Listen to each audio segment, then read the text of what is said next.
जय जोहार संगवारी हो, अपन के बहुत बहुत स्वागत है। संगवारी हो, आज मैं थोड़ा दुखी हूँ क्योंकि एक रील देखे जेमा एक जन हमारे छत्तीसगढ़िया भाई बॉम्बे में जाके हमारे छत्तीसगढ़ महतारी का अपमान करते। वो का कहते कि छत्तीसगढ़ राज्य शहर है, कोई ला फर्क नहीं पड़े, छत्तीसगढ़ में आदिवासी है, ये है वो है।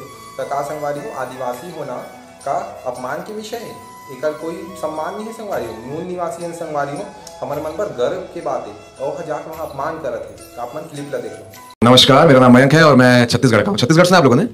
मध्य प्रदेश में एक छोटा सा शहर है, उसका नाम है छत्तीसगढ़। मैं वहां से हूँ। ठीक है, क्या हुआ? स्टेट है। आप ही को फर्क पड़ता है, बाकी घंटा फर्क नहीं पड़ता। शहर है, स्टेट है, लोग जिंदा है, मर गए हैं, नक्सल आदिवासी किसी कोई लेने देना नहीं। तो संगवारी आप मन वीडियो देख रहे हो तो बताओ संगवारी हो, का यही सब है छत्तीसगढ़ में, ओकर अलावा और कुछ नहीं है? हमारे आदिवासी मन के अपमान करना का सही है?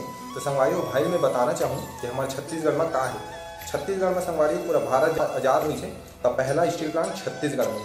भारत में जितना भी रेलगाड़ी दौड़त ओकर पटरी हमारे छत्तीसगढ़ में। और कबू खुदा ना खास्ता भारत में अकाल छा गए तो हम छत्तीसगढ़ और छत्तीसगढ़िया में इतना दम है कि पूरा भारतवासी एक साल तक भात खवा सकते हैं फ्री में। वो हमारे छत्तीसगढ़ प्रदेश है। तो संगवारी हो, अपन कर्म भूमि के इतना अपमान करना सही नहीं है और जो व्यक्ति ये करते तो कबू आगे बढ़ ही नहीं सके। तो संगवारी हो, वीडियो लो भाई तक पहुँचाओ जितना हो सके ताकि वो हमारे महतारी के एहसास हो सके कि कितना महान है। तो संगवारी को लाइक नहीं कर चैनल और आप शेयर जरूर करें। बहुत बहुत धन्यवाद।